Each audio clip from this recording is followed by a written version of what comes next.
Our next guest has an amazing story and an equally amazing business right here in southeastern Michigan. Ameneh Marhaba is the chef and the founder of Little Liberia, which started in 2016 as an effort for her to make some extra money and pay her bills, and now has turned into a full-fledged brick-and-mortar restaurant. Ameneh, thank you so much for joining us today.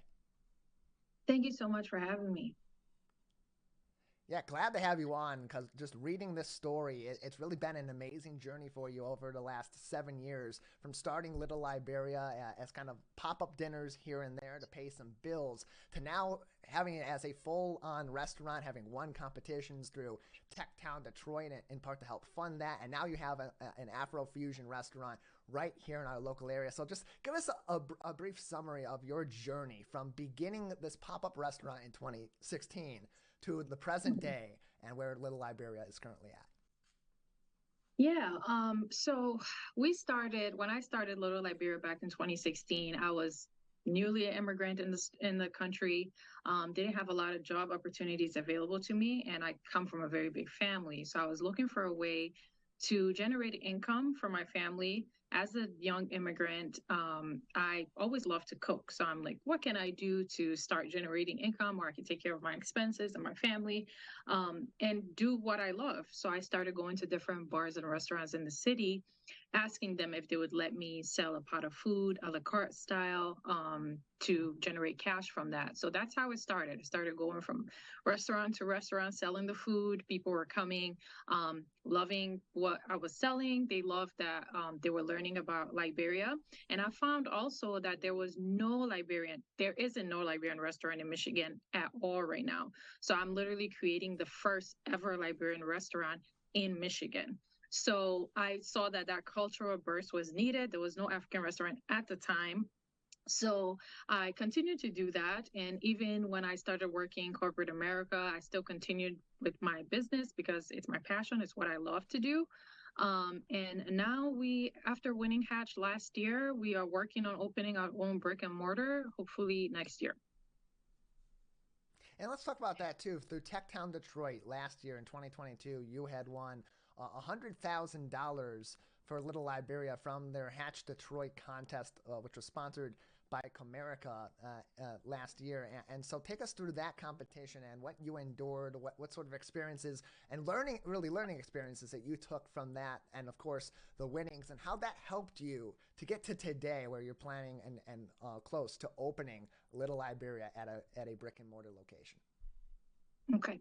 So Hatch Detroit, it's one of the big pitch competition that happens in Detroit once a year. And last year, 2022, it came back after a 2-year break due to COVID. So we were like the first businesses to pick it back up. And there were over 350 applicants that applied for the contest, right?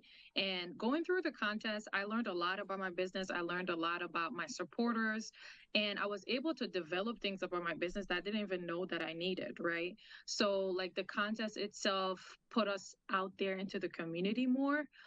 We were going down to Eastern Market and to different restaurants down in the city, passing out flyers, talking to everyday people on the street, talking to them about Little Liberia. So there was a lot of awareness.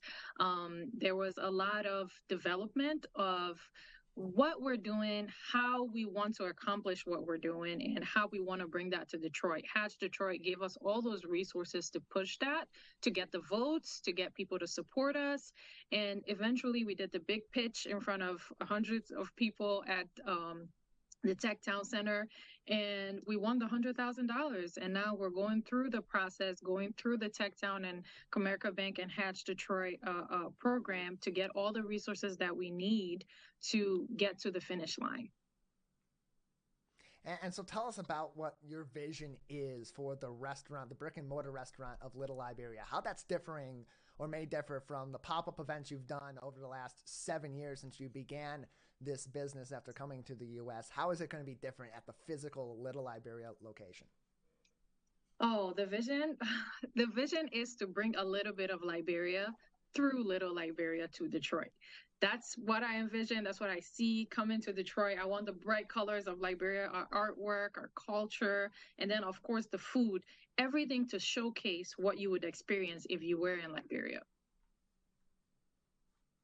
And just looking at your website, littleliberia.com, for those watching or those listening, if you want to check out Ameneh's website to see her food and learn her story, highly encourage you to go to littleliberia.com to see all that. For those that may not be familiar with Liberian food, because as you mentioned, there are no African restaurants, especially Liberian restaurants, in the state of Michigan. You are the first of this. So for those that aren't familiar with the cuisine, explain it to us. What can they expect when they go to Little Liberia and taste your food? So Little Liberia, it's an Afro-Fusion. It's influenced by Caribbean, by African culture. That's our food. Our food is filled with flavors, and we're we we are heavy on rice, but everything is paired with a healthy green. So like different vegetable would be paired with like a protein and then rice. So we have a lot of stews, we have a lot of different appetizer. But if you're coming to a Liberian restaurant for the first time, your first expectation should be a burst of flavors and spice. It's not overwhelming spicy, but it's like spice where it's good, but you just want to keep eating more. So our food is very different from a lot of different cultures and different restaurants because we have that distinguishment of having the spice, having the flavor, and also the excitement of something new that's coming to your city that you haven't necessarily tried. So doing the pop-ups, we bring the Liberian food, we bring that Liberian experience, but in the restaurant, you're going to have that available to you at all times. So when do you expect the restaurant to be open? Where is it going to be located for those that are excited listening to this, seeing this, and want to experience Little Liberia after it opens? So I can say that I will be in Midtown. That's the information I can share today. And also for the time frame, we're anticipating next summer, 2024. And in the meantime, continuing to do pop-up events here in the Metro Detroit area and throughout Michigan. More information can be found on littleliberia.com. Where may we see you in the near future with Little Liberia at pop-up events? So we were just at Buri Fazan last Saturday. We're planning another event there. I would post a date on our socials. Also, we will be on July 16. There's a Taste of Africa event that's happening downtown. We will be there as well. We have another 2 events coming up. I'm finalizing dates. But if anyone wants to come out and share Liberian food and share the culture, I usually post all the details on the website and on our Instagram and Facebook page, which is little_Liberia on Instagram and Little Liberia on Facebook. And then the website is littleliberia.com. All upcoming events are on there. And you'll be able to, follow up with Little Liberia and see where we would be popping up next. Again, littleliberia.com is the website for more information. Joining us on the program today is Ameneh Marhaba, the chef and founder of Little Liberia, pop-up restaurant, and now soon to be a brick-and-mortar restaurant coming to the Metro Detroit area, actually coming to the city of Detroit. You'll be able to find more information as that comes out on littleliberia.com. And what's so amazing about your story is not just the perseverance, but the way that the community also provided such support through TechTown Detroit and other efforts that you've participated in over the many years that you have fought to build this business. So for those that may be in a similar situation to you, they've immigrated to our local area, they have an idea, they have a dream, they're trying to support themselves and their families. What advice do you have for those who are going through a similar experience to what you have gone through now that you're at this point in your journey? The first thing that I would say is always believe in your dreams. And if you're an immigrant or even if you're a native of this country, like we always have a dream and we're afraid to execute it. Sometimes it's because we don't have the resources that we need. Sometimes we might not even believe in our own dream, and it happens to all of us, right?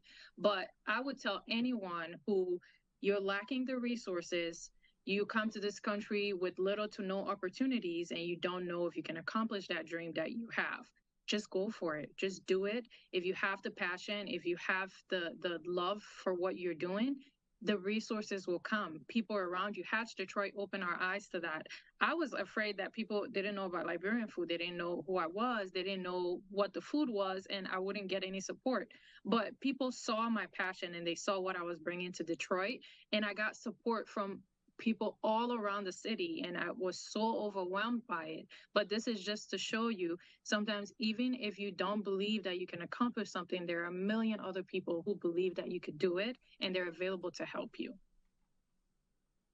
More information can be found on Little Liberia on their website, littleliberia.com. Ameneh, thank you so much for joining us today. Thank you so much for having me.